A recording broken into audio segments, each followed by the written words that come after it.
Deus, o que foi que eu fiz? Eu só lembro que eu tava numa festa aí eu peguei o carro. A pista tava livre, sem radar.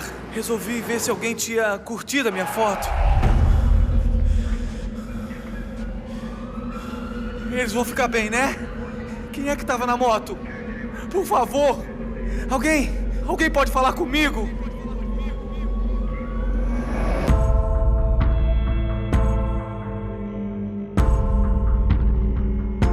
Não seja a próxima vítima. No trânsito, dê preferência à vida. Detran RN, Governo do Estado.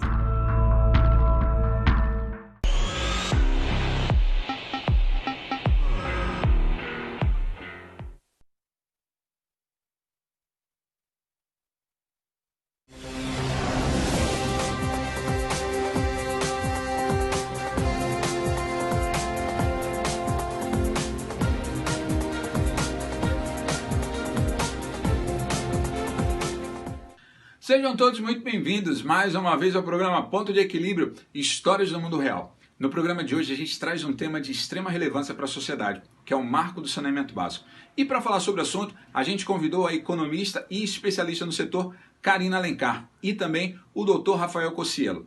E fechando o programa, a gente conversou com a terapeuta Camila Manga, que fala sobre saúde mental em tempos de pandemia. Vem com a gente para o Ponto de Equilíbrio.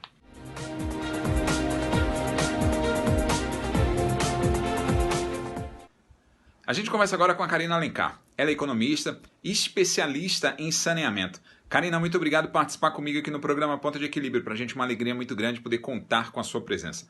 Bom, fala um pouco para a gente a respeito de saneamento básico, saneamento ambiental, nesse momento tão importante com o novo marco do saneamento.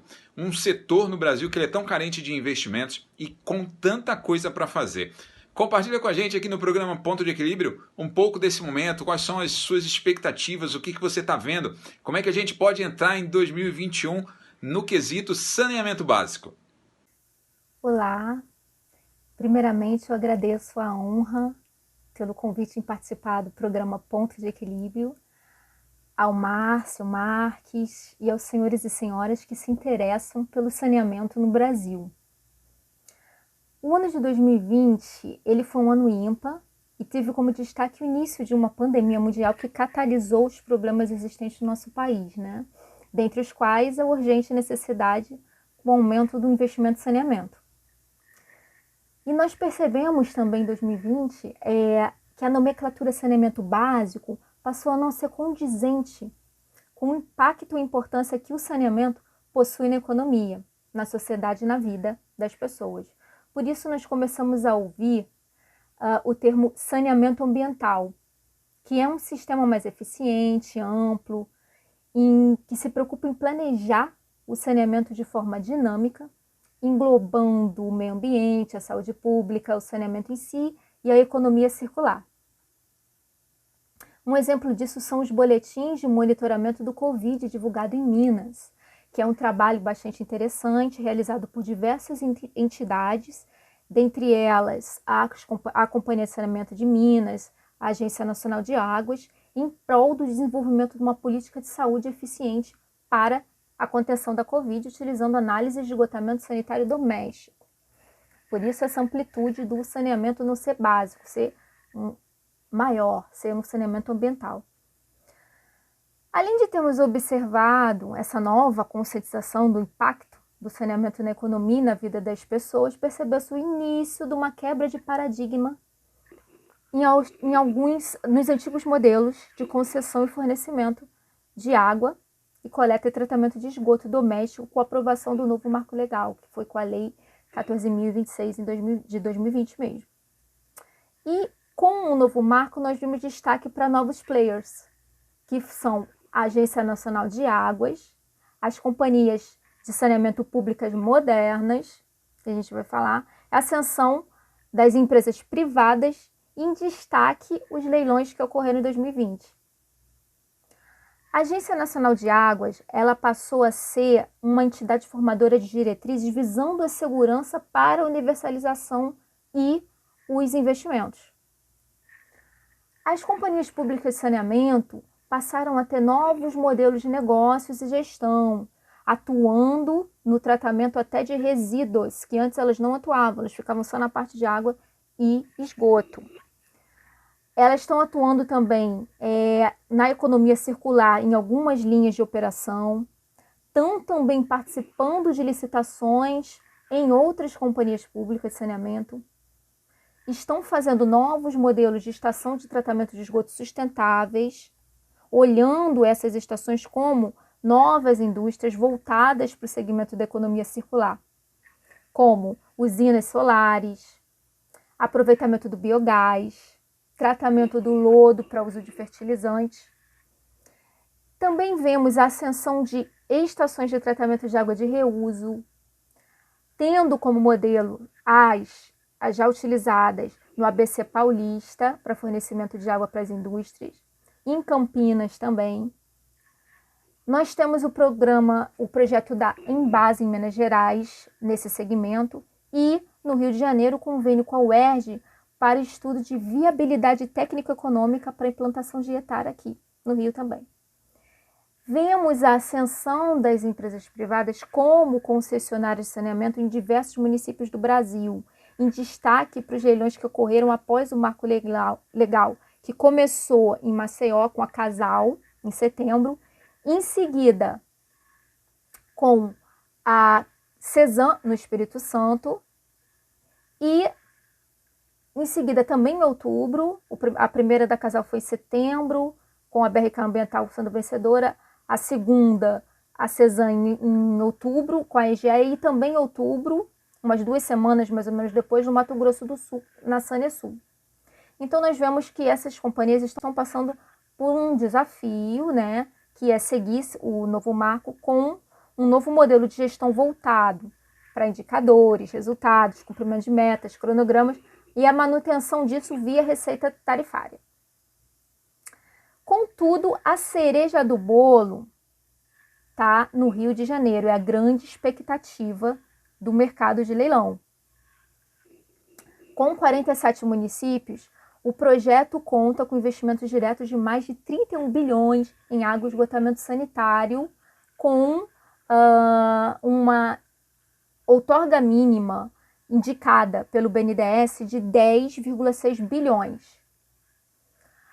O processo de concessão da Companhia do Rio de Janeiro tem como principal objetivo universalizar a distribuição de água e o tratamento de esgoto em até 12 anos, numa concessão de 35 anos, tá? A minha expectativa para 2021, diante desse cenário que nós vimos, é que tenhamos mais mudanças nas concessões de saneamento, mais leilões. O BNDES, ele nesse recente seminário que fizeram na Fijan, no dia 23 de novembro, disse que espera lançar o edital do Rio ainda esse ano, com uma oferta de 4 lotes de concessão e para licitação em março de 2021. Contudo, ainda não está certo nem concluído o edital. E o Rio de Janeiro, ele passa recentemente por mudanças políticas que podem vir a atrasar a concessão, que são o novo governador e o novo prefeito. Então, eu diria que para a maior concessão do Brasil, que está no Rio de Janeiro, precisamos aguardar alguns indicadores ainda não definidos. Mas tenho certeza que os investidores possuem grande interesse no Rio. Contudo, alguns pontos do contrato de concessão ainda precisam ser estabelecidos, como a tarifa de fornecimento da água fornecida pela companhia de saneamento, que permanecerá pública, para as empresas privadas que farão a distribuição da água. Isso ainda é um entrave. Em relação à economia, eu entendo que vamos passar por um período de adaptação pós-Covid. Contudo, nós já vimos que os chefes de governo criaram colchões para reduzir os impactos negativos do Covid em 2021. Então, eu entendo como o governo federal com políticas de fomento a crédito facilitado, com a taxa de juros baixa, como o Pronamp para micro e pequenas empresas. Nós já vimos que ocorreram vários outros projetos também que não vão, obviamente, abocanhar todas as empresas, não vão dar esse colchão, mas nós já vimos que algumas tiveram sucesso com esses aportes e conseguiram fazer a manutenção do seu empreendimento, tá?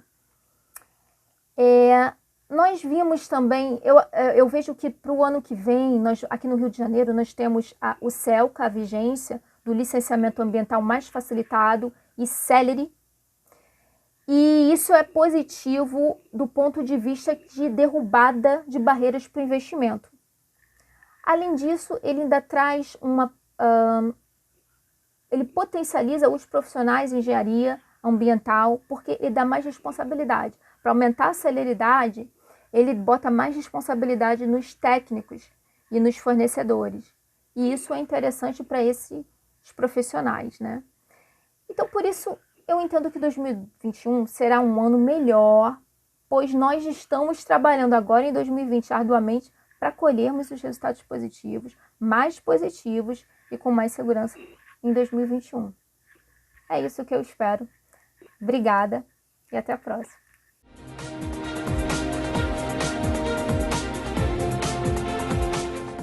A gente conversa agora com o Dr. Rafael Cocielo. Rafael, muito obrigado por participar comigo aqui no programa Ponto de Equilíbrio. Bom, a gente teve recentemente aprovado o Marco do Saneamento Básico. E um dos temas do saneamento básico é a questão do tratamento de resíduo. Você tem uma grande experiência nessa área. Compartilha com a gente a sua opinião a respeito do marco, a respeito dos tratamentos de resíduo. A gente está virando agora uma eleição, né? Quanta coisa a gente tem para fazer no Brasil, a gente ainda tem lixão espalhado em tantos lugares, Rafael. Compartilha comigo a sua opinião a respeito desse tema aqui no programa Ponto de Equilíbrio. Olá, Márcio, tudo bem? Muito obrigado pelo convite. É um prazer estar aqui com você no programa Ponto de Equilíbrio e agradeço a oportunidade da gente falar um pouco sobre saneamento básico, sobre a questão que envolve lixo, reciclagem e recursos naturais. Bom, o marco regulatório ele vem no mesmo sentido da Política Nacional de Resíduo Sólido. O que fala a Política Nacional de Resíduo Sólido? Ela fala sobre algumas questões como lixões em céu aberto, fala sobre aterros sanitários, fala sobre reciclagem, sobre cooperativas. Bom, no nosso país nós temos 210 milhões de habitantes, num país vasto e rico em recursos naturais, ambientais, territoriais, hídricos. Bom, nesse cenário é preciso considerar o seguinte: nós nunca tivemos uma dificuldade em termos de aonde colocar o lixo ou de dispor esses resíduos. Por isso é que nós não damos tanta importância, mas esse é um assunto extremamente importante e que pode impactar as gerações futuras.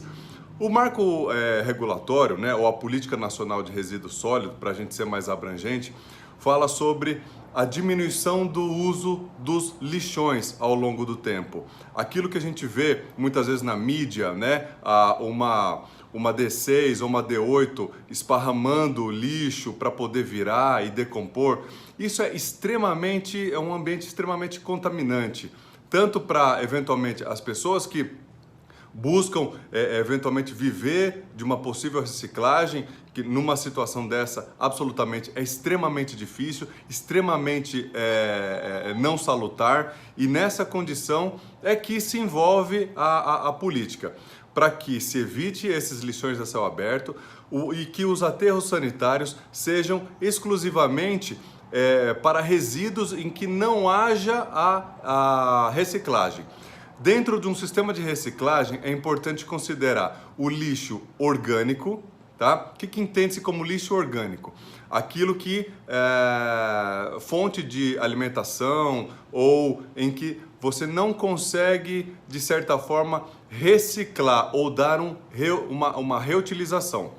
E você tem o lixo reciclável. Esse lixo reciclável que é plástico, papel, papelão, madeira, gesso, o próprio entulho em si, né? Então essas classificações são extremamente importantes para que a gente saiba, na hora de dispor o lixo, o que a gente deve fazer. Por exemplo, a alimentação que nós temos, ela poderia ser encaminhada para locais de compostagem, para utilização, por exemplo, frutas, verduras, alimentação em geral, poderiam ser destinadas em locais específicos para a compostagem.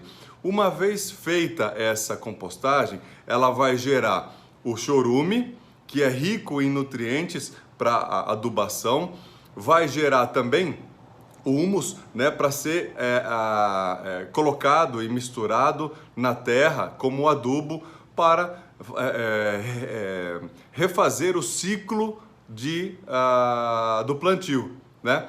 E por outro lado, o recurso ou o lixo, vamos falar assim, reciclado, ele pode ser destinado para outras reutilizações, ou seja, então o plástico ele pode ser derretido novamente, o vidro da mesma forma, o alumínio hoje já é, então o Brasil tem cerca de 97% de todo o alumínio, ele é reutilizado, reciclado, mas a cadeia do plástico não acompanha isso, por conta específica dos custos da matéria-prima. Se a gente considerar a bauxita, né, e a energia elétrica necessária para gerar o alumínio mineral e o plástico, que vem do petróleo, que já vem refinado.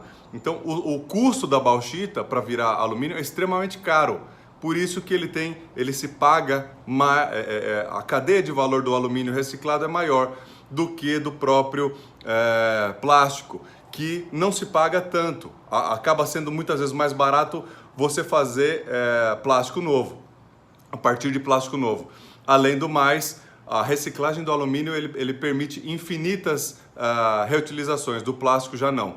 Então, esses tópicos é que acabam sendo, fazendo uma diretriz para a reciclagem. Mas, de forma geral, continuando essa questão do lixo reciclado, ele pode ser reutilizado, reciclado ou utilizado como outras propriedades. Então, por exemplo, a madeira, ela pode ser utilizada eventualmente um pallet como bancos, você pode fazer estruturas de vasos ou coisa do tipo, né, para fixação, e pode ser utilizado também como matriz energética para caldeiras, gerando energia e uma série de coisas. O entulho, da mesma forma, ele pode ser reutilizado como fonte de material para subbase da construção civil, de pistas ou de caminhos, né, para que eventualmente o poder público, prefeituras, estados possam utilizar. O gesso também pode ser utilizado dentro da formulação de cimenteiras, né? O plástico, como eu mencionei, o alumínio, enfim, todos esses materiais reciclados. Então, Márcio, o que eu vejo nessa questão da reciclagem é que a gente, né, como brasileiro, precisa ter essa preocupação com os nossos recursos hídricos, nossos recursos minerais, nossos recursos ambientais, porque eles são escassos. Embora nós nunca tenhamos passado por essa escassez, como em outros países. Se a gente pegar o Japão, eles não têm território para fazer os lixões, para fazer os aterros sanitários, né? Se a gente pega Dinamarca, se a gente pega Noruega, da mesma forma, esses países têm dificuldade até mesmo para a matriz energética dele. Então, o Brasil não. Nós temos água em abundância, terreno em abundância, comida em abundância. Esse é o problema. A gente não conhece uma possível escassez. E numa situação dessa, a gente acaba esbanjando. Aí é que entra a provocação de falar, olha, nesse sentido, cabe a mim reduzir o meu impacto ambiental, a minha pegada de carbono, a minha pegada dentro do ambiente em que eu vivo, da cidade ou mesmo da condição em que os recursos me disponibilizam. Esse é o grande desafio, para que a gente repense o nosso hábito de consumo, repense a nossa condição de minimizar ou mitigar os impactos ambientais, sempre buscando a reutilização, a reciclagem e o menor impacto dentro dos recursos que nós temos. Eu espero ter respondido a essas questões, ao que envolve a Política Nacional de Resíduos Sólidos. Isso é só um tema pequeno, né, acerca de toda o que foi desenvolvido. Existem hoje em dia movimentos tanto da iniciativa privada quanto da iniciativa pública de montar usinas de reciclagem através, seja de cooperativas ou mesmo de iniciativa privada, mesmo, né, com aporte financeiro ou de fundos. Existem também linhas de fomento para poder montar usina de reciclagem de entulho, usina de reciclagem de de compostáveis e também usina para geração de energia elétrica a partir do lixo, que se chama WTE, né, ou Waste to Energy. E essas usinas, então, elas podem gerar energia elétrica a partir do lixo urbano. Então essas são um pouco da linha que está se tomando no país, e eu também desejo que dentro desse amadurecimento que nós tenhamos, que a gente tem, né, na verdade, considerando a política nacional, que a gente possa desenvolver cada vez mais através da reciclagem, da reutilização e de formas mais inteligentes e eficientes para a geração de energia e para mitigar os impactos ambientais. Tá bom? Um abraço e muito obrigado, e a gente vai se falando.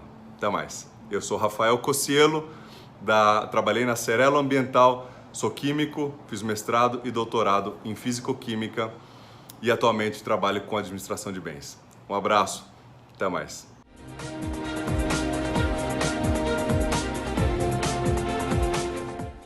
A gente conversa agora com a Camila Manga. A Camila é terapeuta e ela cuida da saúde mental. Camila, muito obrigado por participar comigo aqui no programa Ponto de Equilíbrio. Para a gente é uma alegria muito grande poder contar com a sua presença, e nada mais primordial nesse momento do que a gente falar sobre saúde mental das pessoas no momento de pandemia, no momento de isolamento. Você que trabalha com tanta gente, que atende tanta gente, compartilhe um pouco comigo e com o meu público aqui no programa Ponto de Equilíbrio sobre esse tema, sobre esse aspecto das pessoas nesse momento de pandemia e pós-pandemia. Oi, Márcio. Eu quero agradecer primeiramente a oportunidade de estar aqui falando de um tema tão relevante que é saúde mental. Nunca se falou tanto de saúde mental como agora em 2020. Mas antes vou falar um pouquinho da minha técnica.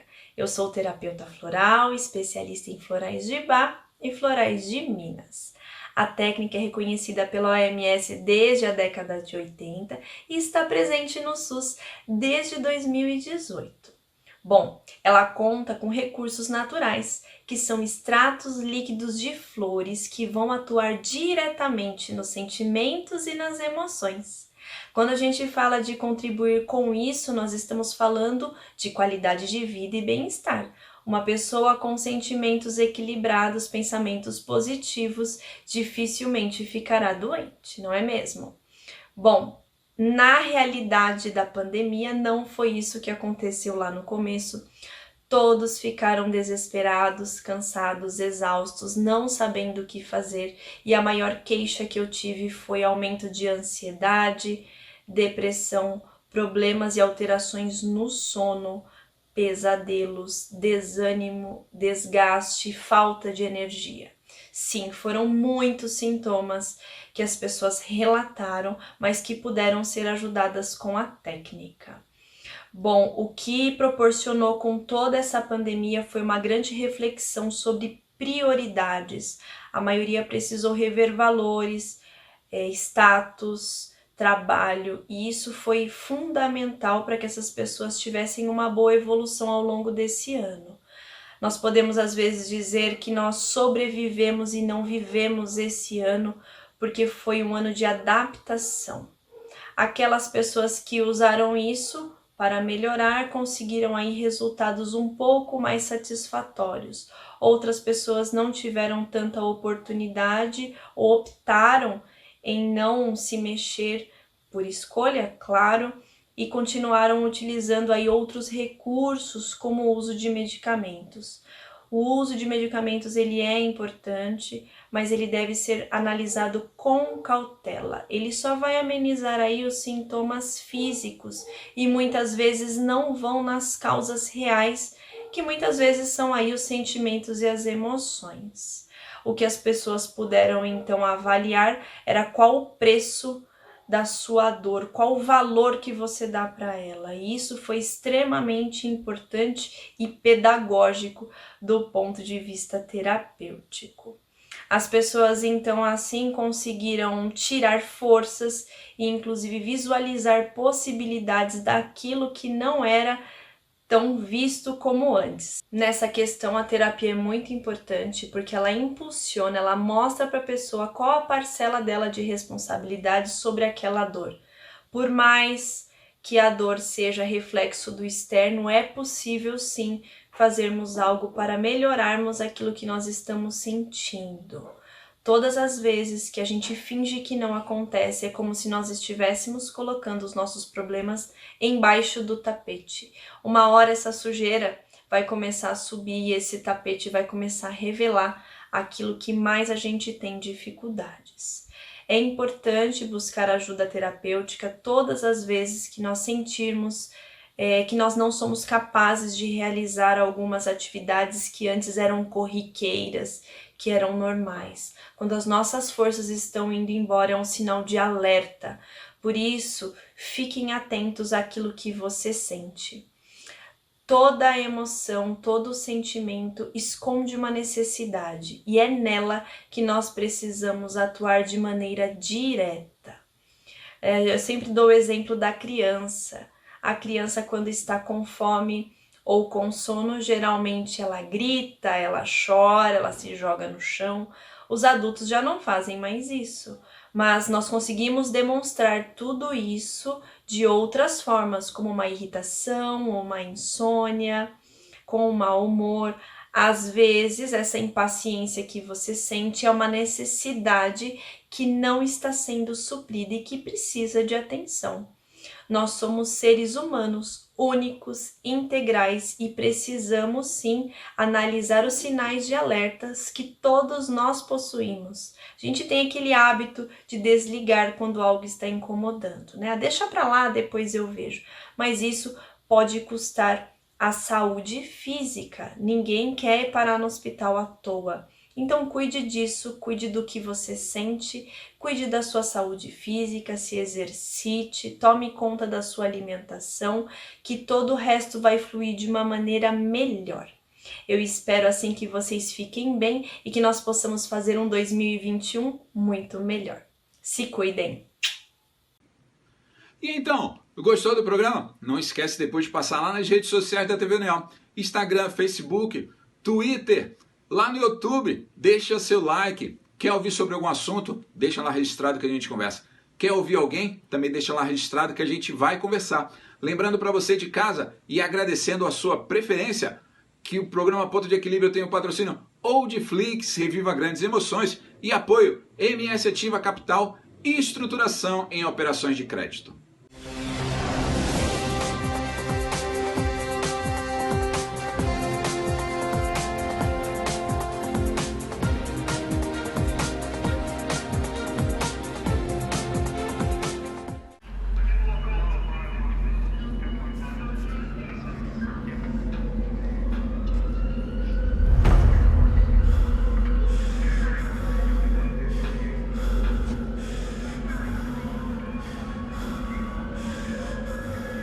Ai, meu Deus, o que foi que eu fiz? Eu só lembro que eu tava numa festa aí eu peguei o carro. A pista tava livre, sem radar. Resolvi ver se alguém tinha curtido a minha foto. Eles vão ficar bem, né? Quem é que tava na moto? Por favor, alguém pode falar comigo?